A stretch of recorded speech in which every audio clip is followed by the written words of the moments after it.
আসসালামু আলাইকুম ভিউয়ার্স।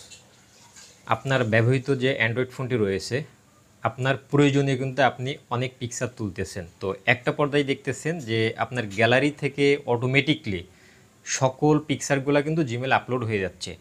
তো সেক্ষেত্রে আপনার জিমেলের স্টোরেজটি কিন্তু কমে যাচ্ছে এবং একটা পর্দায় ফুল হয়ে যাচ্ছে।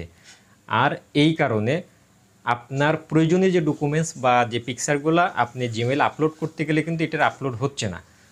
অর্থাৎ আপনার ফোনটিতে অটো ব্যাকআপ চালু করা রয়েছে, তো এটি কিন্তু আপনি খুব অল্প সময়ে বন্ধ করতে পারবেন। তো আপনার প্রয়োজনে আপনি এটি বন্ধ করতে পারবেন, আবার এটি চালুও করতে পারবেন যদি কিনা সেটিংসটি আপনার জানা থাকে। তো এটি আমি খুব অল্প সময়ে দেখাবো, আর ততক্ষণ পর্যন্ত আমার সাথে আপনাদেরকে থাকতে হবে। তো আপনারা দেখছেন 02N, আর আমি শাহিন আছি আপনাদের সাথে।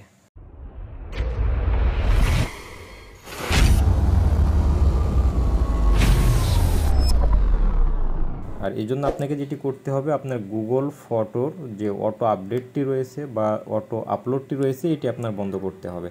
আর এই জন্য আপনাকে কি করতে হবে, আপনার ফোনের যে গুগল ফটো অ্যাপসটি রয়েছে আপনি সেখানে চলে যাবেন। তো গুগল ফটোসের আইকনটি এমন, আপনি জাস্ট এটিতে ক্লিক দেবেন। দেওয়ার পরে দেখতে পাবেন এমন একটি ইন্টারফেস আসবে। আর এটির একদম রাইট এবং টপ কর্নারে দেখতে পাবেন যে আপনার জিমেলের যে আইকনটি রয়েছে সেটি শো করবে। তো জাস্ট আপনি এখানে ক্লিক দেবেন। দেন এমন একটি ইন্টারফেস আসবে, আপনি জাস্ট একটু নিচের দিকে ফলো করবেন, যে ফটো সেটিংস লেখা রয়েছে আপনি এটিতে ক্লিক করে দিবেন। দেন একদম ফার্স্টে যে অপশনটি রয়েছে ব্যাকআপ, আপনি ব্যাকআপের উপরে ক্লিক করে দিবেন। তো এখানে দেখতে পাচ্ছেন যে আমার ব্যাকআপের যে সুইচটি রয়েছে ডান পাশে, এটি কিন্তু অফ রয়েছে। আপনি যখন এটি অন করে দিবেন তখন কিন্তু এটি অন হয়ে যাবে এবং অটো আপলোড হওয়া শুরু হয়ে যাবে।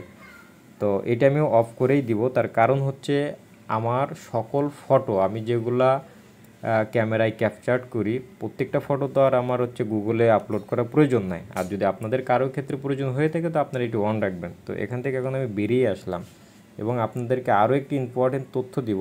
সেটি হচ্ছে, আপনি চাচ্ছেন যে আপনার নিরাপত্তার জন্য আপনি কোনো অবস্থাতে এই গুগল ফটো অ্যাপসটি আপনার ফোনে রাখতে চাচ্ছেন না, সেক্ষেত্রে আপনি কী করবেন।